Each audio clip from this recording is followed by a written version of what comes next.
Pour Rodolphe, après chaque passage dans sa salle de bain, c'est le même rituel. Je passe toujours un petit coup d'éponge après m'être lavé les mains ou laver les dents, voilà, pour que ce soit propre, pour pas qu'il y ait un petit peu d'eau qui se mette un petit peu partout sur le plan de travail. Rodolphe est très soucieux de l'hygiène de son intérieur. Il fait le ménage aussi souvent qu'il le peut dans sa salle de bain. J'aime bien quand c'est propre. Je fais le ménage à peu près une fois par semaine dans la salle de bain. Et tous les 15 jours, un ménage un peu plus approfondi, je dirais. En faisant plus la poussière, en nettoyant la robinetterie et à l'intérieur des bandes d'évier. Chaque jour, nous passons environ une demi-heure dans notre salle de bain. Temple du bien-être et de l'hygiène, on pourrait penser que c'est la pièce la plus propre de notre maison. Et pourtant, cheveux, moisissures, calcaire, la salle de bain c'est aussi l'endroit préféré des bactéries, notamment à cause de l'humidité qui y règne. Alors où se cachent les microbes? Quels sont les risques pour notre santé? Et surtout, comment s'en débarrasser? Bonjour monsieur. Bonjour. Pour le savoir, nous avons fait appel à Francis, expert et formateur en hygiène. Dans la salle de bain de Rodolphe, il va effectuer des prélèvements sur les endroits les plus à risque. Des échantillons qui seront ensuite analysés en laboratoire. Sous le regard inquiet du propriétaire des lieux, il commence par le robinet. Tout le monde va se servir du robinet pour se laver les mains. Donc si on vient se laver les mains, c'est qu'on a les mains sales, en général. La serviette et les joints en silicone où se sont développées des moisissures sont également passés au crible. Tout comme l'un des endroits les plus difficiles à nettoyer, la bouche d'évacuation du lavabo. On va remplir le bac et la personne va se laver. Donc, qu'est-ce qu'elle va récupérer? Elle va récupérer tous ces microbes. Il suffit qu'il y ait un contact sur la bouche et voilà comment on va se contaminer. Les prélèvements effectués, nous les avons apportés dans un laboratoire pour analyse. 72 heures plus tard, les résultats sont surprenants. Nous avons trouvé un Staphylococcus aureus. C'est le staphylocoque qui est le plus pathogène dans le genre des staphylocoques. Même chez quelqu'un qui est en bonne santé, si on touche ce germe, on peut développer une infection cutanée, furoncle, panarie, etc. On peut, si on met la main à la bouche sans faire attention, développer une autre infection, une angine, une conjonctivite ou même une infection pulmonaire ou digestive. Des staphylocoques dorés trouvés sur le robinet et le lavabo. Quant aux moisissures sur les joints en silicone, elles peuvent provoquer de forts désagréments.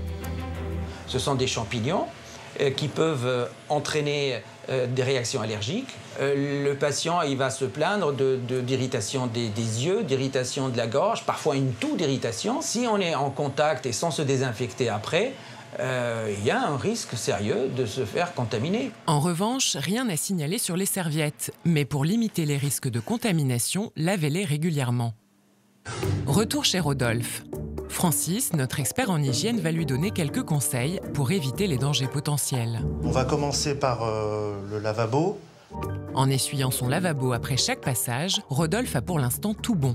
L'humidité est favorable au développement microbien, donc c'est-à-dire que les microbes vont se développer 10 fois plus vite que dans tout le reste de l'appartement.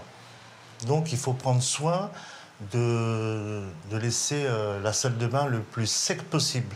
Donc il faut essuyer au fur et à mesure qu'on mouille sa salle de bain. À condition de bien essorer l'éponge après chaque utilisation. Pour la douche, Francis donne le même conseil que pour le lavabo. Il faut sécher la baignoire et le rideau de douche, mais pas seulement. C'est important de bien se laver et de bien s'égoutter pour essayer de pas trop mouiller la serviette. Vous avez bien entendu, selon cet expert, il faudrait presque s'ébrouer en sortant de la douche. Et si je le fais pas, il faut mieux que je les change plus souvent en fait. Bah, si vous êtes tout mouillé et vous séchez, évidemment la serviette sera plus mouillée, hein, évidemment. Hein. Ouais. Plus ça sera humide, plus les microbes vont se développer. La serviette pourra ainsi être utilisée une semaine. Si elle est trop mouillée après la douche, il vaut mieux la changer. Et pour évacuer l'humidité tant aimée des bactéries, l'aération est primordiale.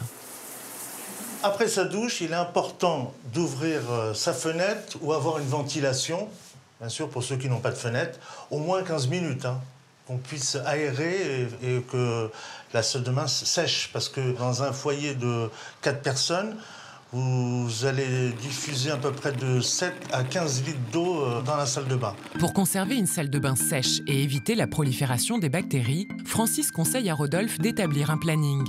Au quotidien, il faut sécher douche, lavabo, rideaux ou parois de douche et la robinetterie avec un chiffon sec, ouvrir la fenêtre 15 minutes par jour, mais aussi mettre un cache sur sa brosse à dents et si les toilettes se trouvent dans la salle de bain, garder la lunette fermée. Pour éliminer les bactéries, toute la salle de bain doit être désinfectée à la javel une fois par semaine. Porte-savon, brosse à cheveux, fleurs de douche et même l'éponge de nettoyage. Les bouchons du lavabo et de la baignoire ainsi que le pommeau de douche. Sans oublier les poignées et les interrupteurs. Si les règles d'hygiène ne sont pas respectées, les microbes cachés dans nos salles de bain peuvent, comme nous l'avons vu, présenter un risque pour la santé. Savez-vous combien de temps il faut un microbe pour générer 1 million de descendants? Non, je n'ai aucune idée. Il suffit de quelques heures. Et pour lutter contre les bactéries dans sa salle de bain, il y a l'embarras du choix côté produits ménagers. Spéciale douche ou robinetterie, lingettes biodégradables ou nettoyants écologiques, difficile de s'y retrouver. Fatima, femme de ménage pour une grande entreprise de nettoyage à domicile, va nous donner quelques conseils pour avoir une salle de bain impeccable. Pour elle, les anticalcaires sont loin de tenir leurs promesses. Je suis pas pour parce que ça laisse quand même des traces, malgré qu'on frotte, qu'on essuie derrière. Quant aux lingettes prêtes à l'emploi, C'est mouillé, c'est... Moi, je trouve pas ça très hygiénique, quoi. C'est qu'il faut après passer un chiffon derrière, c'est pas la peine, moi, je dis. Donc, c'est du temps perdu. outre leur manque d'efficacité, Fatima s'inquiète surtout des composants de ces produits. Certains produits m'ont irrité les mains. Certains produits que je vaporise me font tousser. J'ai même mis une fois un masque parce que je n'arrivais plus à supporter les odeurs des produits. Pourtant, je ne suis pas malade, je ne suis pas asthmatique. Notre fait du logis reste donc fidèle à ses deux armes préférées, la javel et le vinaigre blanc. En plus du gain de place, c'est économique, comptez 2,50 € les deux. Avec ces deux produits-là, on peut nettoyer toute la salle de bain. Le vinaigre blanc élimine le calcaire et fait briller les miroirs sans laisser de traces. La javel peut être utilisée pour tout le reste de la salle de bain, du sol aux toilettes et même dans les siphons. Pour Fatima, la javel est une arme redoutable contre les moisissures, mais pas toutes. L'eau de javel est efficace sur les moisissures, des joints de carrelage, mais au niveau des joints silicone, non, on ne peut rien faire. Il faut changer tout simplement le joint en silicone. Vous l'aurez compris, la salle de bain est la meilleure amie des bactéries. Alors, toutes les semaines, pensez à bien la désinfecter.